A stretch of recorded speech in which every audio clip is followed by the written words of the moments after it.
ये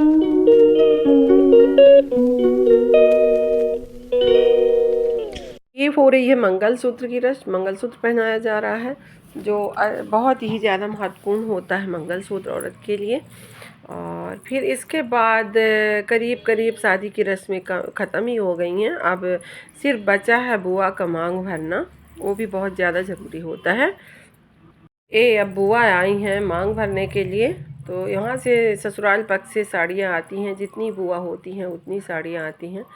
तो इनके 2 साड़ियाँ आई थी और ये बुआ सिंदूर लगा रही हैं। चांदी के या सोने के सिक्के से सिंदूर लगाया जाता है, तो ये चांदी के सिक्के से लगा रही हैं। और इसके बाद फिर होगी अंजूरी की रस्म। और शादी में दूल्हे दुल्हन का रोल तो होता ही है अहम, लेकिन बारातियों का भी रोल अहम होता है। तो ये देखिए सारे बाराती ब्लैक रोज होके आए हैं, सभी ब्लैक कपड़े पहने हुए हैं। मैं यही नोटिस करी कि जितने आए हैं सभी ब्लैक कपड़े पे हैं। और अब होने लगा दूरा गमन। अंजूरी अंजलि होती है तो बिछिया बुआ या भाभी कोई भी पहनाता है। तो भाभी है नहीं अभी इनके, तो रिश्ते में लगता है दूर दूर नहीं है, तो बुआ पहना रही हैं बिछिया। और दुल्हन कितनी प्यारी लग रही है।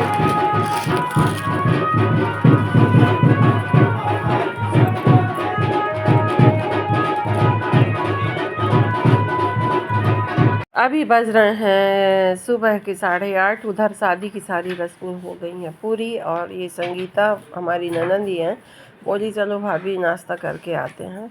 तो नाश्ता कहीं दूसरी जगह था और हम लोग ढूंढ रहे थे कि किधर है, क्योंकि हमारा 2 दिन का व्रत था, कुछ खाए पिए नहीं थे। और ये नाश्ते में बना था छोला भटूरा और जलेबियाँ, तो ले लिए हूँ। मैं तेल का सामान खाने में बहुत डरती हूँ, इसलिए थोड़ा सा लेके खा ली थी। अब हो रही है कोहबर की रस्म।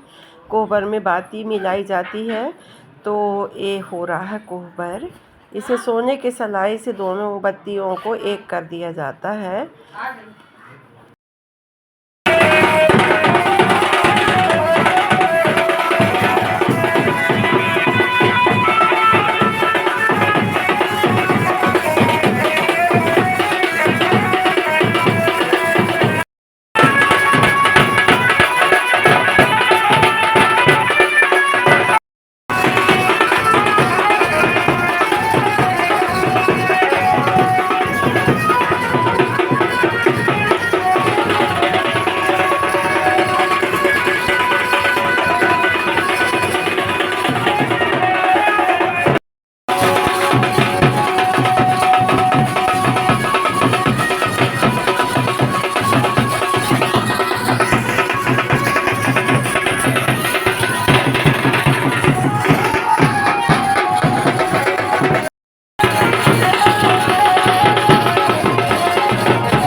अब माँ बाप ही नहीं, सभी के लिए सबसे मुश्किल का क्षण होता है बेटी की विदाई। तो इसमें माँ बाप भी नहीं, पूरे रिश्तेदार और जो जो कोई भी सुनता है, जो कोई भी देखता है, सभी की आँख में आंसू आ जाते हैं। तो बेटी की विदाई करना सबसे कठिन क्षण होता है। और मैं तो अब बोल नहीं पाऊँगी, तो आप लोग देखिए।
कुछ हो गया। अब हमारी हो गई विदाई। अब हम चल दिए। हमारी ननंद है शर्मिला, जो अकेले रोती खड़ी रह गई। इसी की बेटी की शादी थी। अब हम जा रहे हैं तो ये रो रही है, और रहने का किसी के पास समय ही नहीं है। ये संगीता, ये सभी लोग खड़े हैं हमारी विदाई होने के टाइम में। और अब हम चल दिए अपने घर की तरफ, और अब हमारी यात्रा हो गई शुरू। ये है टमस नदी।